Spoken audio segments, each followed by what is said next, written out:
Tá, então, recomeçando, era de nossa obrigação a gente entender o que o exercício estava pedindo e daí interpretar que tipo de série de pagamento era correspondente para cada um desses exercícios.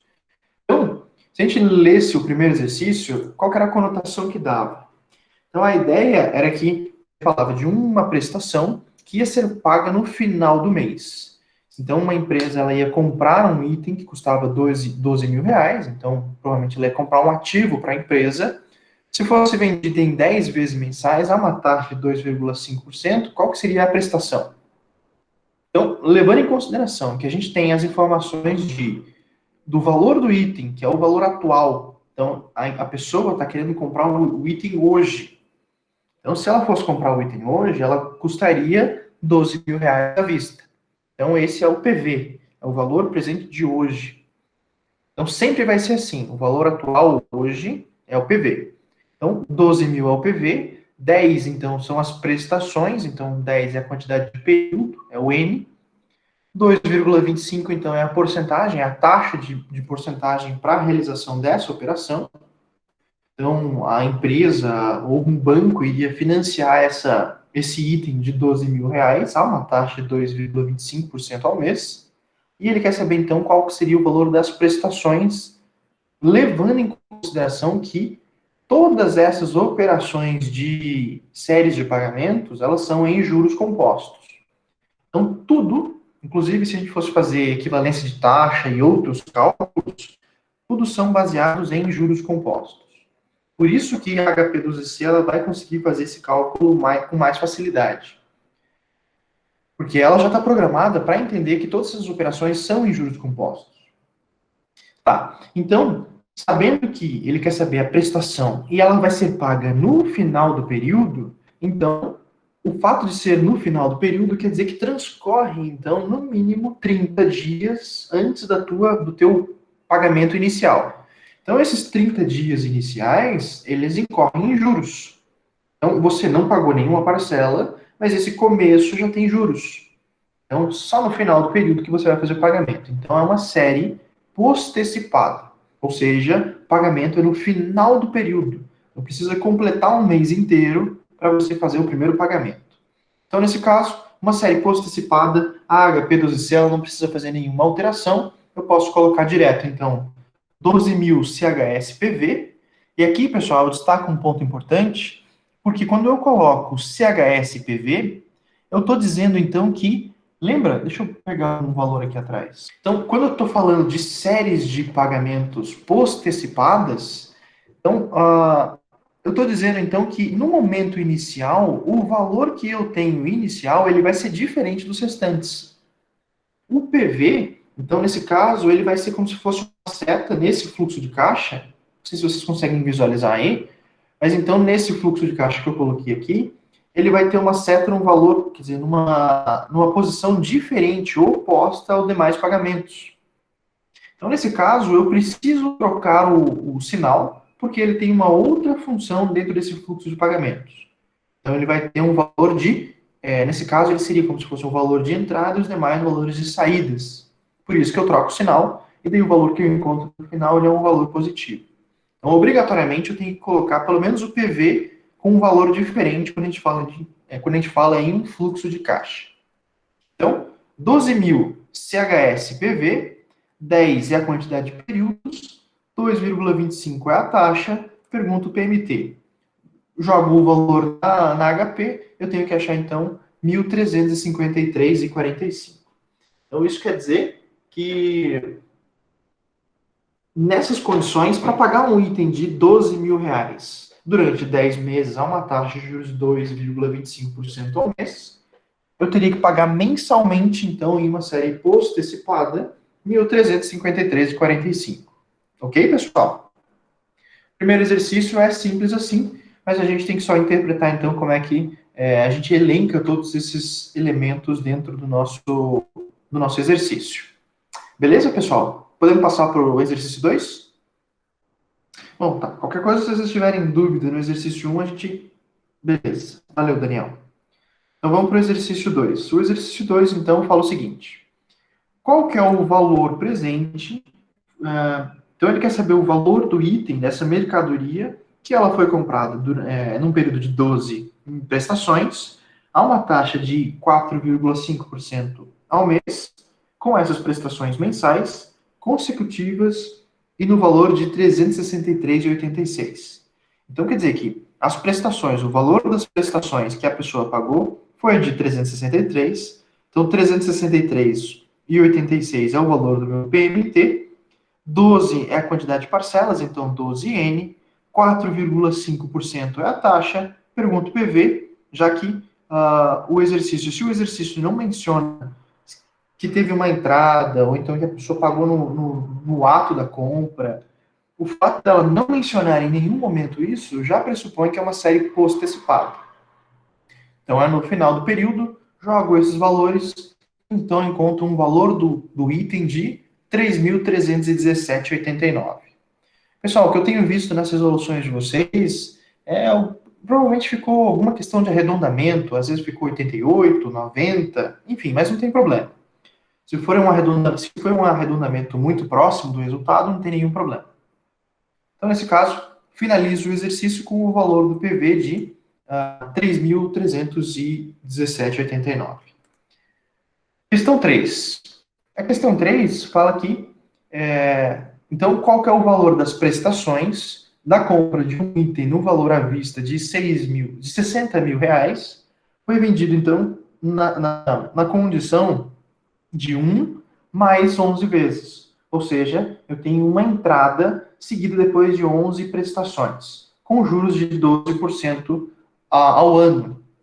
Aqui, pessoal, ele não está dizendo o período, mas então 1 mais 11 vezes, provavelmente, se vocês resolveram de uma forma mensal, a gente tem que fazer uma adaptação. Se vocês resolveram de uma forma anual, também não tem problema, já que o exercício ele não menciona isso. Mas então, a gente teria uma outra forma de resolver que eu também coloco aqui em breve. Mas então, a interpretação que eu preciso fazer é uma série que tem uma condição de pagamento com uma entrada seguida de 11 prestações seguidas. Nesse caso, então, ao levar em consideração que quando você compra, você já tem que deixar uma parcela, então eu sei que é uma série antecipada. Então, deixa eu pegar um elemento aqui, ó. Então, uma série antecipada, eu sei então que no ato da compra eu já tenho que fazer um pagamento. Então, nesse caso, uma série antecipada, eu vou ter que começar o cálculo levando em consideração, deixa eu colocar aqui, deixa eu passar esses elementos aqui para baixo. Antes de começar o cálculo, eu tenho que colocar na calculadora a função g begin.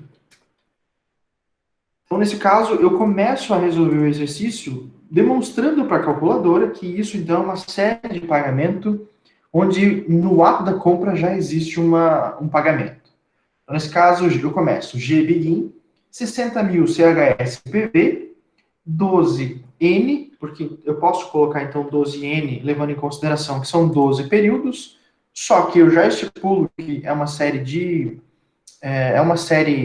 antecipada, e depois, a taxa, eu preciso fazer uma equivalência, caso a gente interprete, então, que são prestações mensais e a taxa está anual. Então, essa taxa anualizada, a gente tem que passar para uma taxa mensal. Então, para quem resolveu dessa maneira, a gente precisa fazer o seguinte. Então, dentro daquela fórmula, a gente coloca na fórmula de juros compostos de equivalência, que seria 1 mais I, deixa eu colocar, 1 mais I elevado ao período. Então, se eu colocar nessa fórmula, eu preciso, então, substituir os valores para encontrar, então, a equivalência de taxa. Então, eu sei que a taxa de 12%, então vai ser 1 mais a taxa de 12%, eu vou ter 1,12, elevado, então, a um período de, eu quero saber um mês da taxa anualizada de 12 meses que foi demonstrado para a gente. Subtraio 1, que seria, então, o resultado final, eu vou achar, então, uma taxa para essa operação de 0,95%, deixa eu até colocar aqui, ao mês. Então, eu acho o resultado dessa operação mensal para essa taxa anual. Nesse caso, então, substituo o valor, então, de aproximadamente 0,95. E aqui, pessoal, talvez possa ser um erro comum entre vocês, mas a gente sempre vai resolver o exercício, o resultado final somente vai ser arredondado. Todos os outros cálculos, até chegar no resultado final, de preferência, pessoal, nunca arredondem. Então, se vocês fizeram dessa maneira, não coloquem só 0,95, coloquem todos os valores. Então, se possível, 0,95, 0,94, 89, blá, blá, blá. Dessa maneira, a tendência é que a gente chegue mais próximo do resultado correto. Caso contrário, se vocês colocarem 0,95, deixa eu colocar um exemplo para vocês. Se vocês colocarem 0,95%, então vocês já vão ter um outro resultado que vai ser 5.264,09. Então, já difere em praticamente R$ 1. Mas já é bastante coisa caso a gente esteja falando de milhões, por exemplo. Então, nunca arredondem o resultado durante a resolução, mas sim o resultado final, certo? Então, esse valor de 5.263,78 é o resultado final, dado uma série antecipada nessas condições. Beleza, pessoal? Vamos para o exercício 4. O exercício 4 já menciona o seguinte. Então, deixa eu tentar colocar ela um pouco mais para baixo. Tá, vamos deixar assim, depois a gente volta. Então, uma empresa, ela comprou um móvel num preço de 18.700 e a loja ela vai permitir, então, 11 parcelas mensais iguais sucessivas, sendo que a primeira é no ato da compra. Então, é uma série antecipada. Sabendo que a loja cobra taxa de juros de 5,5% ao mês, ele quer saber o valor das parcelas. Então, ele quer saber o PMT.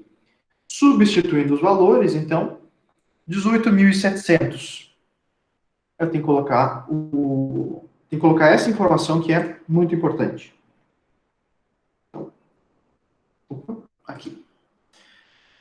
Então, eu já levo em consideração que... deixa eu fazer de uma forma melhor. Aqui, colocar do lado. Então, eu levo em consideração que é uma série antecipada. Então, eu começo com gbegin, depois coloco 18.700 CHS-PV, 11. Então, na verdade, aqui são 12. Então, 12 N é o valor das nossas prestações, a quantidade de prestações. Então, são 12 prestações. Ou, na verdade são 11. Na verdade são 11 porque o exercício está dizendo que são 11 parcelas mensais. Dentro delas, então, vai ter uma sendo no ato da compra. Então, tá certo. Então, 11N, 5,5 é o valor da taxa de juros, já que é uma taxa mensal e o período também está no período mensal. Depois, PMT. Pergunto o PMT, eu vou achar, então, o valor de 2.190,30.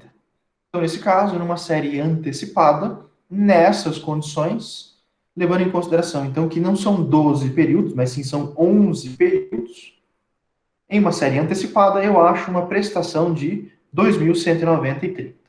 Certo, pessoal? Mesma coisa do que o exercício anterior, só que a gente tem que levar em consideração que são 11 prestações. Questão 5. Dúvida até aqui, pessoal? Até a questão 4? Tá, beleza. Então, vamos dar sequência para o exercício 5. O exercício 5, então, vai dizer o seguinte. Uma mercadoria, então, no valor de 14.500, ela vai ser vendida e ser paga em 36 parcelas mensais iguais no valor de 622,50. Com a primeira no ato da compra, então é uma série antecipada, eu coloco de novo o gbegin para começar o cálculo na HP, e ele quer saber o valor da taxa de juros. Então, 14.500 é o valor inicial, é o valor do item, ele vai ser pago em 36 parcelas mensais a uma taxa, num valor de 622,50. E eu pergunto então a taxa na HP, eu acho uma taxa de 2,75 ao mês. Então eu sei que para essa condição eu tenho uma taxa de 2,75% ao mês, certo? De uma forma rápida e direta a gente já consegue achar a resolução da taxa. Beleza, pessoal? Vamos para o exercício 6? O exercício 6 diz o seguinte. Então, determinada pessoa, ela comprou, então, a mercadoria com um preço à vista de 16.400 e a empresa, então, ela vai deixar uma condição onde você tem 24 parcelas mensais iguais sucessivas, sendo que a primeira é no ato da compra e vai ter uma taxa de juros de 4,25% ao mês. Deixa eu ver. Na verdade, a primeira prestação ela vai ser paga um ano após a compra. Então, existe uma diferença do momento da compra até o momento dos pagamentos. Isso, então, a gente está falando de uma série diferida. Deixa eu pegar esse valor aqui para a gente ilustrar. Então, deixa eu colocar aqui do lado. Uma série diferida, então, a gente está falando que existe um período de carência.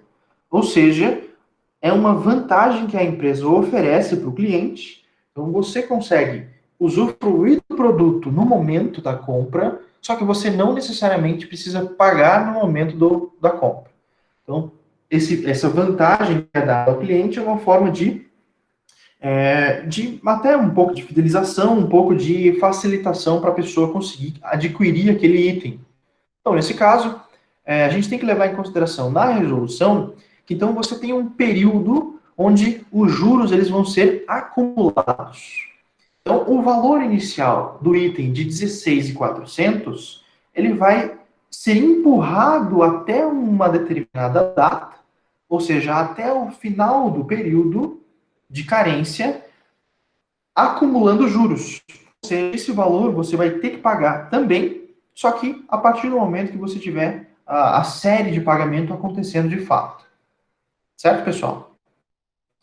Então, levando em consideração uma taxa de juros de 4,25, o nosso primeiro passo é justamente achar o valor futuro no momento, no período de carência. Então, nesse caso, como a gente está falando de uma série postecipada, pessoal, a gente tem que sempre colocar o número de prestações, o número de períodos, sempre um período a menos. Por que eu coloco sempre um período a menos?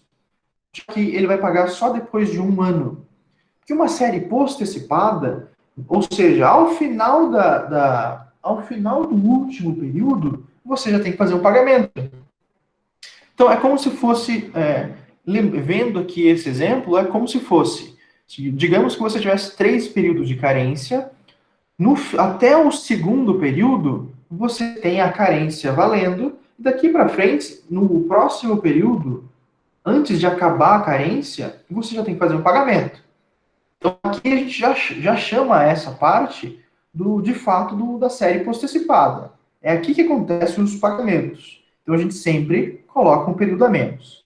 Se a gente estivesse falando, então, que seria uma série antecipada, então, nesse caso, não aconteceria esse problema. Mas uma série postecipada, sim, acontece. Então, para isso, eu coloco 16.400 é o valor inicial, CHSPV.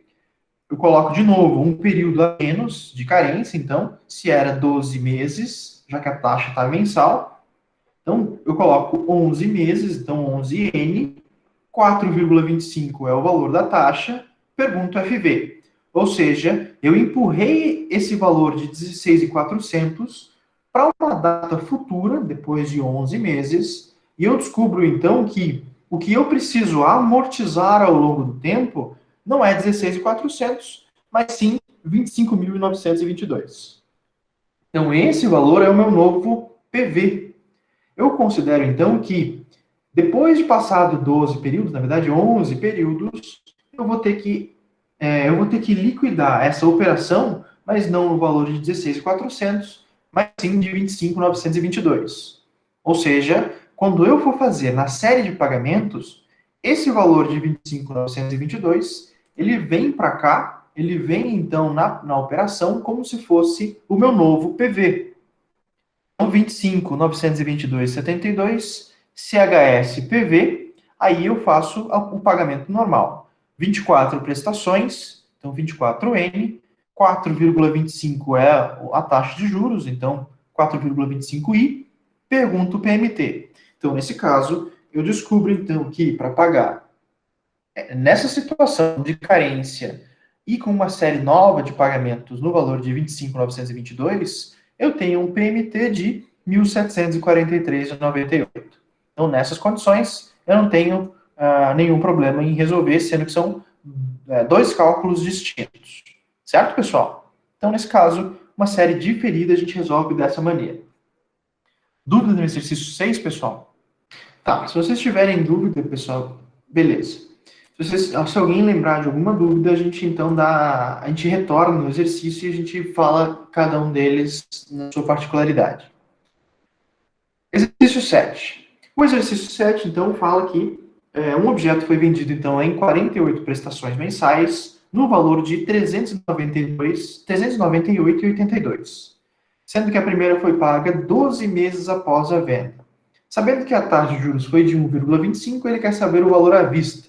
Então, é justamente o caminho inverso. A gente sabe o que aconteceu na série de pagamento e a gente está retornando ao valor inicial do PV. Então, nesse caso, eu começo fazendo o caminho inverso. Então, 398,82 é o valor do meu PMT. 48 foram as prestações, 48N. 1,25% é a taxa, então 1,25i. Então, pergunto o PV. Nesse caso, então, já que eu estou retornando o valor que eu tenho dos pagamentos, então eles foram dados a uma certa condição, eu tenho que retornar, então, ao período que seria no considerado, então, o meu valor presente, mas no outro cálculo ele é o nosso valor futuro do período de carência. Então, nesse caso, o meu PV, eu pergunto o PV, então eu estou retornando uma data futura para um momento inicial. PV, então, foi de 14.330,19. Ele vai configurar, então, o FV do cálculo, então, da carência. Então, são dois momentos distintos, eu estou retornando ao período de carência. Se eu estou considerando, então, que eu tive um período de carência de 12 meses, do mesmo jeito que eu fiz no exercício anterior, eu desconto uma data para retornar. Então, nesse caso, 11 é o valor do N, 1,25 é o valor da taxa, volto e retorno ao valor inicial quando eu pergunto, então, PV. PV, então, vai me dar um valor de aproximadamente 12.500, ou então 12.499,90, certo? Então, a gente retorna ao valor inicial, dada uma situação de carência para esse pagamento. Ok, pessoal? Então, esse também é uma série diferida e essa é a resolução dessas condições. Depois, exercício 8. O exercício 8, então, ele diz, considere, então, que o valor do aluguel de um apartamento ele é equivalente a uma taxa de juros de mercado sobre o valor do imóvel. Então, nesse caso, ele vai pagar um imóvel em prestações de R$ 900, sabendo que uma taxa de referência para esse aluguel é de 0,8% ao mês. Ele quer saber, então, qual que é o valor desse imóvel nessas condições. Então, se eu levar em consideração que esse valor de 900 ele vai ser pago ad eterno, então até a pessoa não ter essa obrigação com esse aluguel, então nesse caso eu tenho que levar em consideração que é uma série perpétua. Então até que cesse o contrato, ele sempre vai pagar esse valor ao proprietário. Então nesse caso, 900, eu tenho que levar então em consideração essa fórmula. Se eu quero saber o valor inicial do imóvel, eu tenho que dividir o valor das parcelas pela taxa de referência. Então, nesse caso, 900, jogando no HP, 900, enter, 0,8% divide. Então, se você faz esse cálculo, o valor que você encontra do PV é de 112.500. Então, esse é o valor do imóvel nessas condições, certo? Levando em consideração uma taxa e o valor do aluguel sendo pago periodicamente. Questão 9. Questão 9, pessoal, ela já vai exigir um pouco mais da gente, por quê? A gente está falando de uma série perpétua onde existe uma situação que seria finita. Por exemplo, uma pessoa, então, ela tem um fundo de aplicação com um valor de R$ 100.000 e que vai pagar juros periódicos de 1% ao mês. Nesse caso, a pessoa ela vai fazer saques mensais, já que ela não possui outra renda e nem faz aplicações adicionais, e ela sabe que o último saque foi no valor de R$ 1.100, levando em consideração que isso, esse fundo ele vai aumentar então em 0,5%. Essa pessoa vai aumentar então o saque em 0,5% a cada saque por causa das suas necessidades. Então, nesse caso, quer dizer que eventualmente esse valor de R$ 100.000 ele não vai se sustentar por muito tempo, porque você vai aumentando o valor desse saque. Então, nesse caso, você tem que levar em consideração que em algum período você vai eliminar essas condições. Então, uma série perpétua, levando em consideração que ela tem uma parte finita, a gente tem que levar em consideração essa fórmula, como a gente mencionou nas nossas aulas de séries perpétuas. Então, eu tenho que começar levando em consideração que o valor desse fundo ele é de R$ 100.000, então PV é o valor de R$ 100.000. O resultado disso, então, é 100 mil. PMT, então, foi de 1.100 iniciais, com acréscimos de uma taxa de juros de 1% ao mês, levando em consideração que ele vai sempre aumentar o valor do saque, então ele tem uma progressão de 0,5% mensalmente também. Então, dessa forma, pessoal, o que eu estou querendo saber? Justamente eu estou querendo saber qual é o valor do tempo. Então, está faltando o N. E o N está bem sendo o elevado dessa parte finita do nosso cálculo. Então, nesse caso, para resolver, eu tenho que interpretar da seguinte maneira, pessoal. Isso, inclusive, essa análise aqui a gente não fez com relação a tempo, e eu peço desculpas porque nos vídeos a gente não menciona sobre como é que a gente resolve isso aqui pelo tempo. Mas eu vou explicar para vocês aqui, e daí pelo menos a gente tenta melhorar a nossa compreensão sobre como é que a gente resolve exercícios parecidos. Nesse caso, pessoal, eu tenho que levar em consideração o seguinte: a primeira parte, essa parte aqui, do PMT dividido pela taxa menos esse valor em crescimento de 0,5%, eu consigo resolver.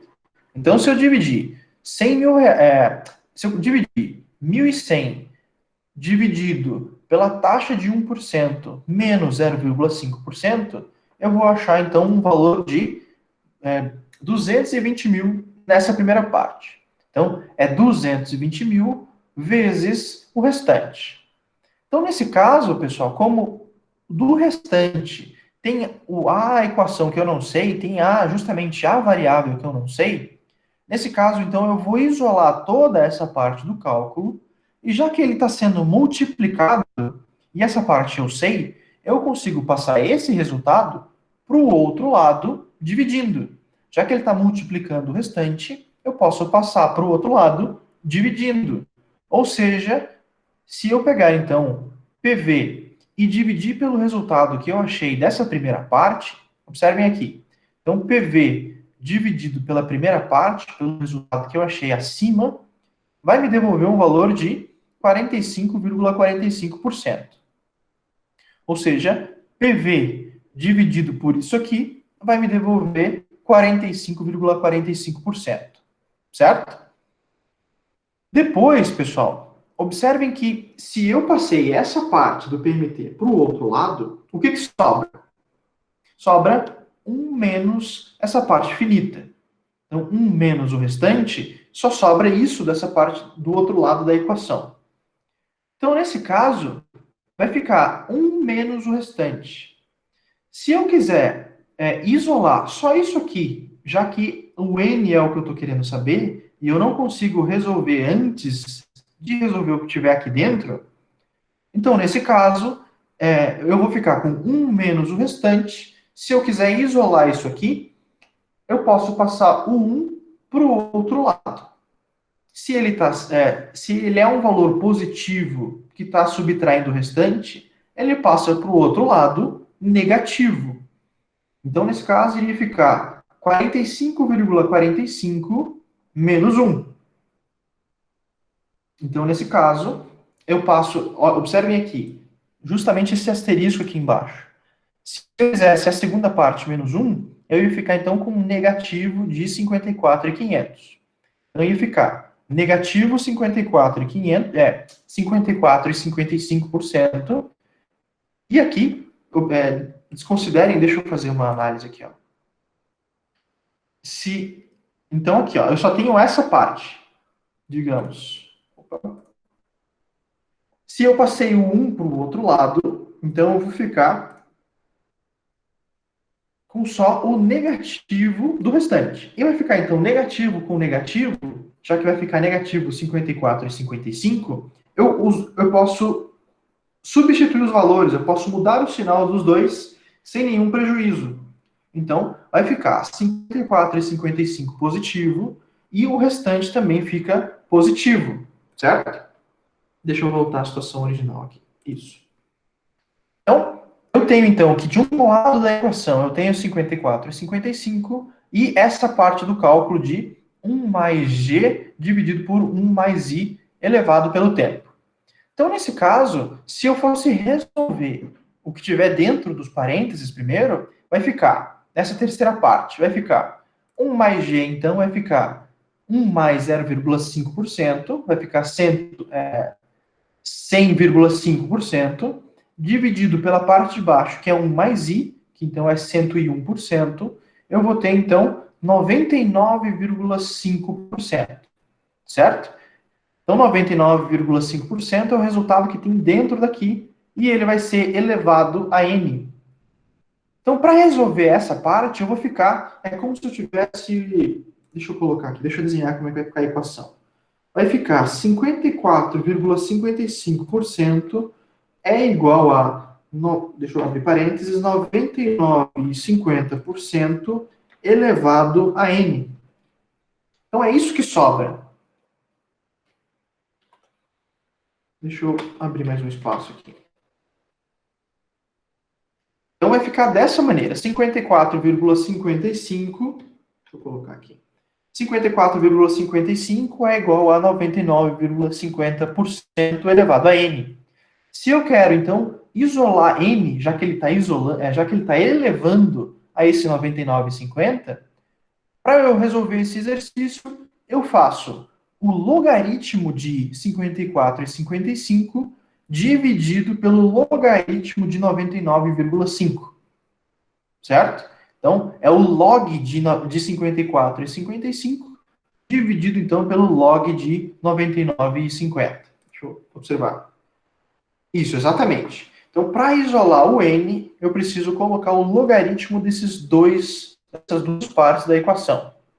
Então, se eu faço log de um pelo log de outro, eu vou ter a divisão de 0,2632 por 0,0022. O que me devolve, então, um período, deixa eu passar aqui para o lado, ou melhor, fazer assim, que me devolve, então, uma quantidade de períodos de 122 períodos, 14, certo? Então, a gente não vai entrar em detalhes nesses 14, mas o resultado final, então, eu considerei 122,14. Esse é o resultado final do exercício. Certo, pessoal? Essa parte, então, é uma parte que eu não expliquei nos outros vídeos, mas sempre que eu for isolar uma variável que está elevando uma equação, eu preciso colocar o logaritmo em ambas as partes da equação. Tanto do outro lado da equação, que ficou essa parte do PV, e também o que estiver sendo elevado, que nesse caso era a parte finita de 1 mais g dividido por 1 mais i. Então, dessa maneira, eu consigo isolar a variável n que está sendo elevada com base nos logaritmos. Beleza, pessoal? Ficou dúvida nesse exercício? O que vocês acham? O que vocês falam? Não? Nada? Tá, então, depois, se for o caso, a gente retorna no exercício 9. Vamos para o exercício 10. O exercício 10, então, ele está dizendo que um eletrodoméstico ele foi comprado em 36 prestações mensais no valor de R$ 400 sem entrada. O fato de ser sem entrada já está me dizendo que é uma série postecipada. Então, eu não preciso colocar o GBGIN. numa loja que cobra 2,5% ao mês. Então ele quer saber, dada essas condições, se esse elemento, se esse eletrodoméstico, ele fosse vendido em prestações bimestrais, ele quer saber o valor das prestações. Para isso, pessoal, a forma mais prática para a gente resolver esse exercício é, primeiro, tentar achar o valor inicial desse item. Então, ou seja, a pessoa pagou em 36 prestações, nos juros de 2,5%, R$ 400 mensalmente. Então, nesse caso, se eu jogasse na HP, 400 é o valor do meu PMT, 36 é o valor do meu N, 2,5 é o valor da taxa. Se eu perguntar o PV, eu retorno ao valor inicial desse eletrodoméstico. Então, eu sei que ele custava inicialmente R$ 9.422,50, certo? Isso em uma condição mensal. Se eu quiser passar para uma situação bimestral, então eu vou acumular duas taxas mensais, certo? Já que eu estou falando de uma taxa mensal, então essa taxa vai ser acumulada em 2 períodos. Dessa maneira, então, se eu quisesse fazer a equivalência da taxa, eu vou colocar na fórmula lá de juros compostos, eu coloco 1 mais 2,5%, elevo a 2 períodos, já que eu estou querendo saber essa taxa mensal em 2 períodos, menos 1. Então, eu acho, então, um I de 5,06%. Então, isso aqui, então, é uma taxa bimestral. Deixa eu colocar para o lado de cá. É uma taxa ao bimestre, certo? Dessa maneira, pessoal, levando em consideração isso em prestações bimestrais, então eu considero esse valor inicial de 9.422, então 9.422 CHSPV, 18 é o valor do meu N, então são 18 prestações, 5,06 é o valor da minha taxa bimestral, 18 aqui, pessoal, levando em consideração que eu diminuí, então, as parcelas não são mais mensais, são parcelas a cada 2 meses. Ou seja, eu posso dividir aquele período inicial de 36 por 2. Então, 18N, 5,06% é a taxa. Pergunto PMT. PMT, então, vai me devolver o valor de R$ 810. Ou seja, as prestações agora elas saem de R$ 400 e eu tenho que começar a pagar R$ 810 bimestralmente. Beleza, pessoal? Então, eu consigo resolver uma série diferida dessa maneira. Depois, exercício 11, pessoal. Qualquer coisa a gente volta no exercício 10. Exercício 11. O exercício 11 vai dizer o seguinte. Então, dada essa condição, que uma empresa ela vai levar 3 cheques, ela quer antecipar esse valor, então, você iria receber, depois de 60 dias, você iria receber um valor de R$ 3.000, você vai antecipar, então, 60 dias, você, então, não vai receber, porque você vai ser descontado desse valor de R$ 3.000, depois, esse valor de R$ 2.000 que você iria receber em 80 dias, você não vai receber, você vai descontar no período de 80 dias, e o terceiro, que você iria receber 1.000, você vai retornar, então, antes de acontecer, então, antes de transcorrer 120 dias. O que o exercício diz é que o valor que você vai receber dessas condições, então, vai ser R$ 5.155,80, certo? Ele quer saber qual que é a taxa de juros que foi cobrada pelo banco para você alcançar esse valor. Pessoal, percebam que nessas condições é como se a gente estivesse falando de um fluxo de caixa. Para trazer a um período inicial, a gente tem que levar em consideração o valor presente de um fluxo de pagamentos. Então, eu iria receber R$ 3.000 na primeira condição, então em 60 dias. Eu iria receber, depois, em 80 dias, eu iria receber R$ 2.000 e depois em 120 eu iria receber R$ 1.000. Então é como se fosse um fluxo de pagamento em períodos distintos. Aqui, pessoal, qual que é a diferença entre os períodos? Do cheque 1 para o cheque 2, eu tenho uma diferença de 20 dias. Do cheque 2 para o cheque 3, eu tenho uma diferença de 40 dias. Tá, retornando então, pessoal, deixa eu retornar alguns passos. Então, o primeiro passo, eu estava analisando qual que era a diferença entre períodos. Então, eu tenho a diferença do período 0 até o período 1, são 60 dias. O primeiro pagamento acontece depois de 60 dias. Até o segundo pagamento, seriam, então, 20 dias. Então, vai do 60 dias para o 80, a diferença é de 20 dias. Depois, até o terceiro, do 80 para o 120, são 40 dias. Então, eles possuem uma diferença de 60, 20 e 40. Nesse caso, pessoal, eu tenho que colocar, então, como se fosse um denominador comum entre eles. Que, nesse caso, então, seria uma diferença de 20 dias. Eu posso, então, considerar que eu não tive nenhum pagamento nos 20 dias iniciais. Como eu demonstro aqui, pessoal, se eu fosse montar um fluxo de caixa, eu coloco dessa maneira. Então, eu tenho que nos 20 dias iniciais eu não tive nenhum pagamento. Nos 40 dias depois, somando mais um período de 20 dias, eu não tenho nenhum pagamento também. Mas com 60 dias, eu tenho no valor de 3 mil.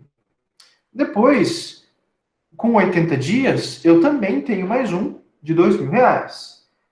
Só que entre 80 e 120 tem um período de 100 que eu não tenho nenhum pagamento, e no final eu tenho mais um de 120. Nesse caso, então, é como se eu estou montando o meu fluxo de caixa com diferenças periódicas de 20 dias. Se eu levar em consideração, então, começando o cálculo pelo valor inicial de 5.155,80, sendo o CHS G CF0, sempre quando eu utilizar, pessoal, a função G em azul na calculadora, G CF0, eu estou dizendo, então, que esse é o valor do PV. Então, se é 5.155,80 é o meu PV, CHS GCF0, começo 0 GCFJ, não preciso colocar isso aqui, tá, pessoal? Então, 0 GCFJ, de novo, 0 GCFJ, então estou demonstrando que foram períodos consecutivos onde eu não tive nenhum pagamento. O terceiro, então, é 3.000 GCFJ, depois 2.000 GCFJ, outro período sem pagamento, 0 GCFJ, 1.000 GCFJ. Se eu quero saber, então, nessa operação, para dar esse valor de 5.155, eu pergunto, então, FIRR. Então, é a função laranja da calculadora. Eu vou perguntar o FIRR, que vai me devolver o valor de 4,06. O que significa esse 4,06? É um valor a cada 20 dias. Então, eu sei que essa é a taxa a cada 20 dias, já que é o período entre cada um desses pagamentos. Então, nesse caso, se eu quero saber se o exercício está pedindo, então, a taxa mensal, a equivalência eu faço jogando na fórmula 1 mais a taxa de 4,06, então, é uma taxa a cada 20 dias. Se eu elevar isso pela divisão de 30 dias, que é o que eu estou querendo saber, dividido pelos 20 dias, que é o que eu tenho, então eu vou achar então uma taxa mensal de 6,15%. Então 6,15% é o valor da minha taxa mensal.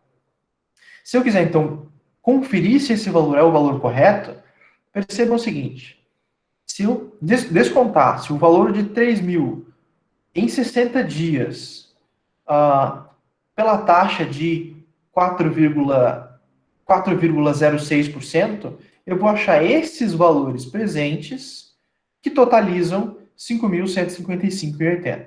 Então, essa é a forma de descontar nessas condições de fluxo de caixa. Eu jogo esses valores, eu encontro o valor de 5.155,80. Beleza, pessoal? É assim que a gente resolve o exercício 11. O exercício 12, ele já vai exigir um pouco da nossa compreensão sobre como é que funciona uma série variável, porque é como se a gente fizesse a interpretação dessa fórmula ao longo do período.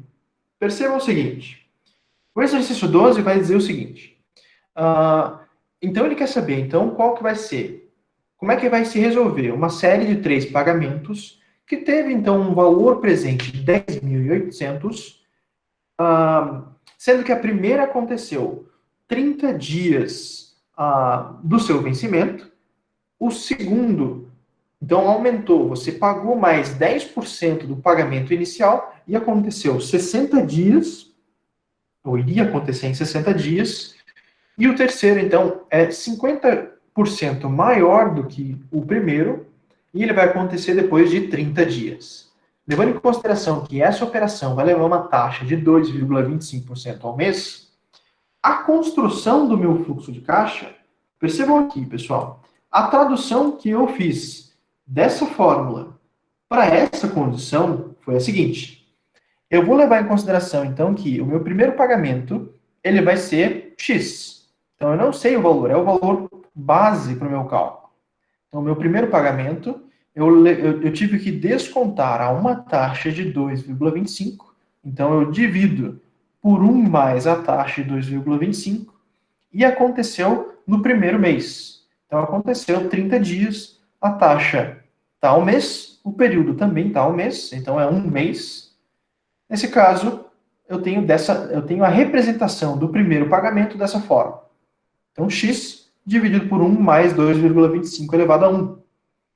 Mais, o segundo pagamento, eu sei que ele foi 10% a mais que o primeiro. O fato de ser 10% a mais que o primeiro é como se eu levasse em consideração que seria x mais 10% de x. X mais 10% de x é a mesma coisa que 1,1x. Então, com base no primeiro pagamento, eu sei que ele vai ser 10% do pagamento inicial. Também descontado a uma taxa de 2,25, ele vai acontecer no meu segundo período, certo? Da forma como eu demonstrei aqui. E por último, eu tenho que o terceiro pagamento, ele foi 50% maior que o primeiro. Então, x mais 50% de x é a mesma coisa que 1,5x. Dividido, então, por 1 mais a taxa elevada ao tempo de 3 períodos, de 3 meses, eu consegui, então, demonstrar como é que vai ser o fluxo de caixa para essa operação. Então, o que eu sei é que o resultado disso, o valor presente dessa operação, tem que ser igual a 10.800. Certo? Isso aqui tem que dar 10.800, como o exercício já mencionou no cabeçalho. Dessa maneira, pessoal, como eu demonstrei para vocês nos vídeos, como eu não sei, como os resultados desses denominadores eles não vão ser iguais, eu tenho que achar, então, qual seria o meu mínimo múltiplo comum. O mínimo múltiplo comum eu posso multiplicar entre eles, entre todos esses denominadores. Então eu sei que na primeira situação, o meu denominador vai ser a mesma coisa que 1 mais 2,25%. Então a taxa vai ser de 1,0225. No segundo período, então, 1 mais 2,25 elevado ao quadrado é a mesma coisa que 1,0455, como demonstrado aqui.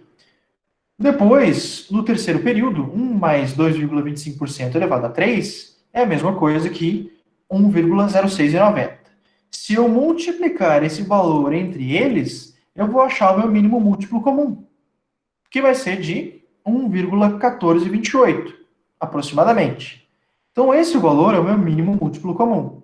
Se eu quero, então, multiplicar para cada um desses valores, para jogar para o denominador, para encontrar, então, o valor correto, na verdade, pelo meu numerador, para achar o valor correto, então eu faço esse mínimo múltiplo dividido pelo valor da minha taxa no primeiro período, eu tenho que achar, observem aqui, ó.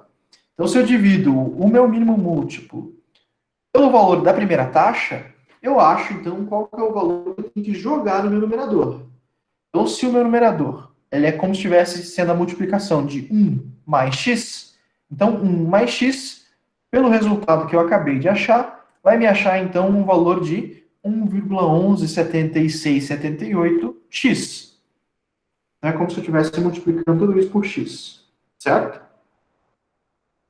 No segundo, a mesma coisa. Eu vou pegar o MMC aqui, que eu acabei de achar, divido pela taxa do segundo período, acho, então, qual que é o valor que eu tenho que multiplicar para o meu numerador de 1,1. Então, eu fiz a divisão desse mínimo múltiplo pelo meu denominador, e depois eu preciso multiplicar por 1,1. Nesse caso, eu acho o valor, então, de 1,202392, e aí vai. Em função de x. Depois, o último, mesma coisa. 1,1428 dividido pela taxa de 1,0690, eu acho, então, o meu... Isso, eu acho... Tá certo. Eu vou achar, então, por incrível que pareça, é um valor muito parecido com 1,0690. Multiplicado pelo meu numerador de 1,05, então eu dividi o mínimo múltiplo pelo denominador, multiplico pelo meu numerador, eu acho, então, o meu novo valor do numerador. Somando todos esses valores, eu acho, então, 3,923615. Sempre em função de x. Porque eu já coloquei todos os valores, todos os meus denominadores na mesma base, já que eu fiz o meu mínimo múltiplo, multipliquei, então, pelos meus numeradores, então eu já consigo fazer o somatório sem nenhum problema. O meu somatório, então, vai dar 3,9236. Isso, então, vai ser a parte de cima da minha fórmula. Deixa eu copiar aqui, deixa eu fazer a tradução disso. Então, vai ficar da seguinte maneira. A parte de cima aqui vai ficar 3,963615 de x. O restante eu posso eliminar. E aqui embaixo vai ficar o valor do meu mínimo múltiplo de 1,1428. Isso. Certo? Então, dessa maneira, eu tenho o quanto é que seria a resolução desse meu fluxo de caixa nessas condições. Então, se eu estou querendo saber o valor de x, eu preciso isolar esse valor. Então, como é que eu faço? Passo o que tiver embaixo, passa para o outro lado multiplicando. Então, 10.800 vezes o meu múltiplo, meu mínimo múltiplo de 1,1428 vai me devolver, então, um valor de 12.342,51. Isso, então, deixa eu colocar aqui do lado.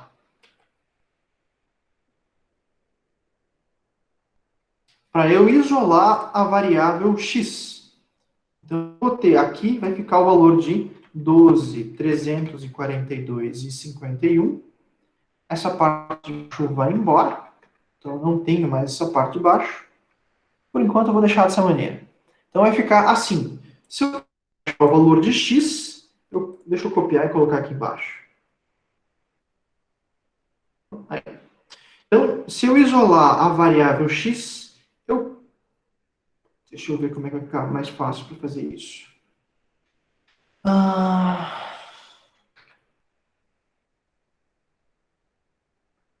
Talvez assim. Dividindo por isso. Tá, isso aqui vem para baixo. Essa parte aqui vem para cima.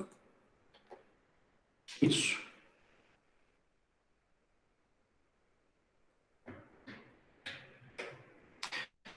Deixa eu deixar dessa maneira, pelo menos para a gente ter um critério aqui. Então, pessoal, vai ficar dessa maneira. Eu vou ter que dividir, então, 12.342,51 pelo que eu tinha no meu numerador de x, 3,92, 36 e 15.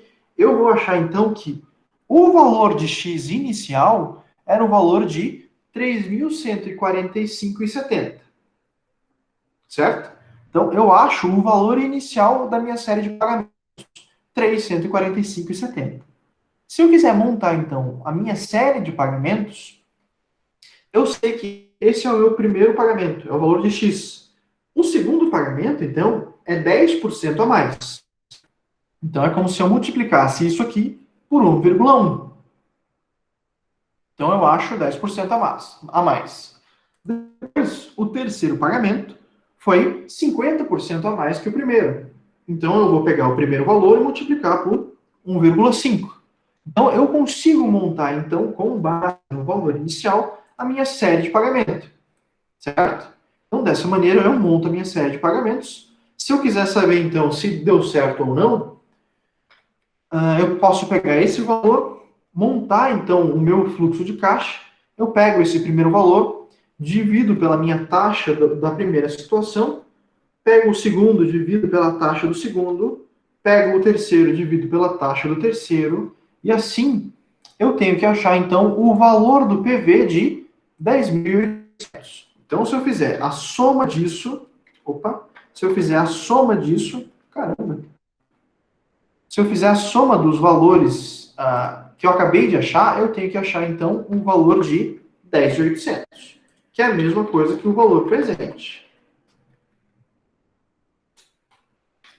Certo, pessoal? Então, eu acabei de montar o fluxo de pagamento com base nessas condições propostas. Beleza, pessoal? Então, a gente resolve então, o 12º exercício e acaba com a lista de uma forma completa. E aí, pessoal, ficou dúvida? O que vocês acham? Querem resolver algum exercício? Beleza, então, pessoal. Se vocês não tiverem dúvidas, então a gente encerra a nossa avaliação a nossa correção da nossa atividade ativa. Se vocês tiverem dúvida, então eu fico à disposição para conversar com vocês.